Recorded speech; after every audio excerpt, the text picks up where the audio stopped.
In a quiet spot on the side of a hill, Jimmy and his family had a picnic one Sunday afternoon. There was soft grass and big trees. Not far away was a river.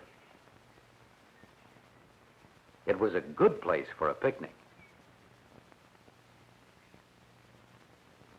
Jimmy had brought a new book to read after lunch. The book was called Lands and Waters. What do you know about the lands on our world? What do you know about the waters?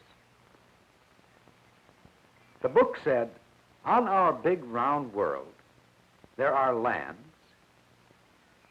and there are waters.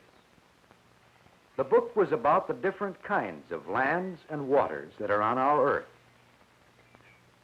Jimmy's mother said he could see different kinds of lands and waters from the top of the hill. So wouldn't that be a good place to read the book? Father said he would go with Jimmy. Mother said she would stay with Jimmy's sister. So off Jimmy went with Father to learn about the surface of our earth from the top of the hill. Up and up they climbed. Higher and higher. Now they were high above Mother and sister. But they had to go higher.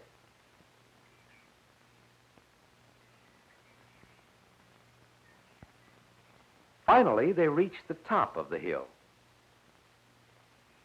They could see for many miles around. Below them was the river.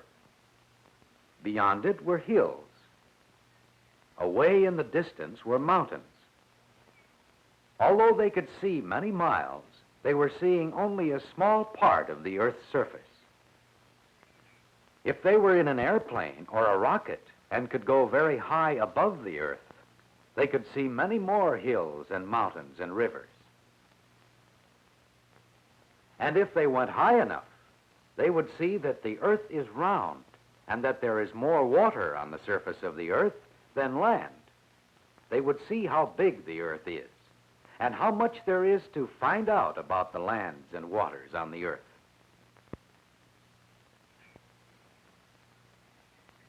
Jimmy wanted to begin.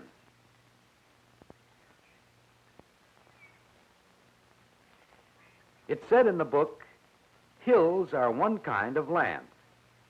There are many kinds of hills. From where he sat, Jimmy could see different kinds of hills. Some were not as high as the hill he was on, but some hills were very high. The hills had round tops and seemed to roll up and down, up and down. On the next page, the book said, hills are high, but mountains are higher.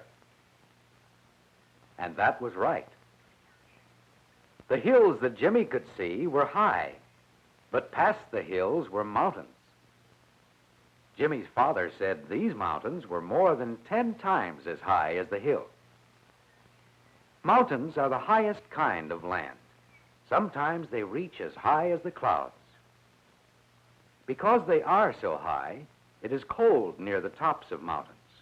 Often their tops are covered with snow, even in summer. The shapes of some mountains are different from the shapes of most hills. Most mountains are rough and steep. They are often rocky and not as smooth as most hills. Jimmy could see that the real mountains were like the picture of mountains in the book. On the next page, the book said, between mountains and hills, we find valleys. Jimmy knew this. He had just come from a valley. His mother and sister were down there now. That was a valley between hills.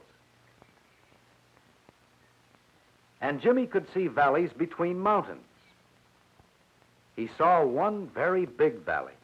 A river ran through it, and many farms were there. The next page of the book said, Very wide and flat lands are plains. Jimmy could see land that was wide and flat, land that didn't roll up and down, that wasn't high and rocky. This was a plain. There was a river running across it. The plain had many farms. It was a rich plain. So Jimmy had seen some of the kinds of lands in our world.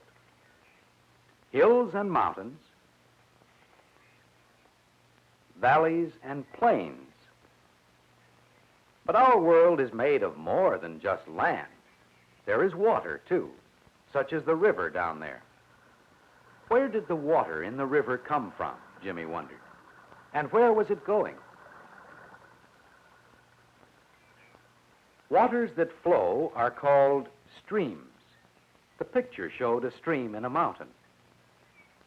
Jimmy's father said that some streams begin high in the mountains, where there is always snow. The water comes from melting snow and from rain.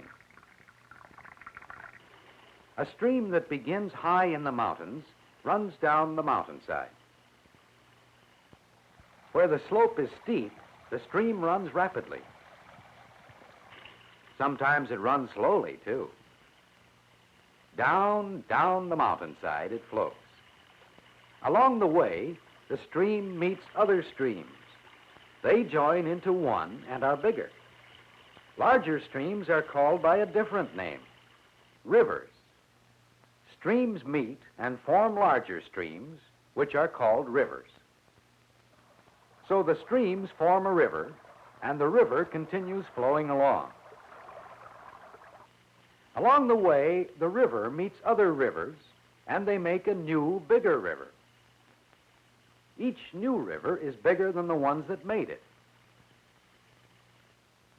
Sometimes a river flows into a big, deep place surrounded by land.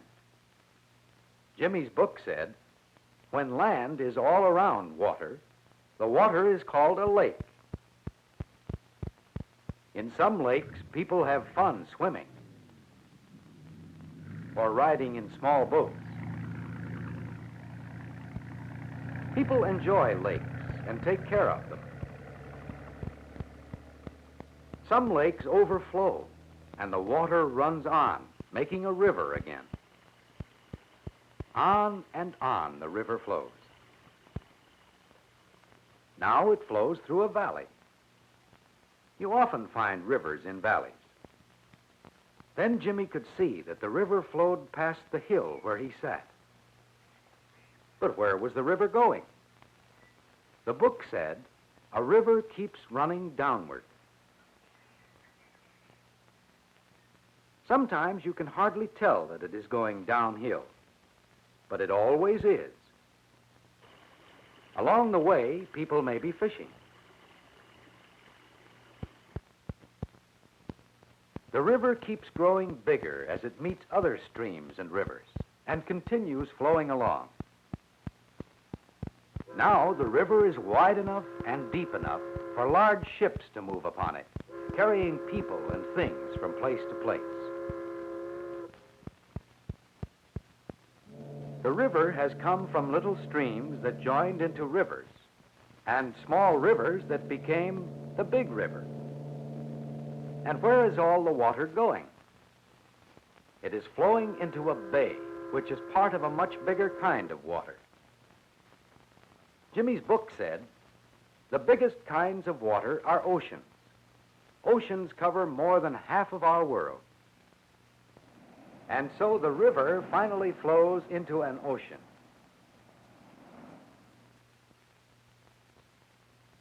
As Jimmy could see from the map in his book, waters are all around the lands of our world. When Jimmy had finished his book, he had learned a great deal, and he wanted to find out many more interesting things about lands and waters of our earth.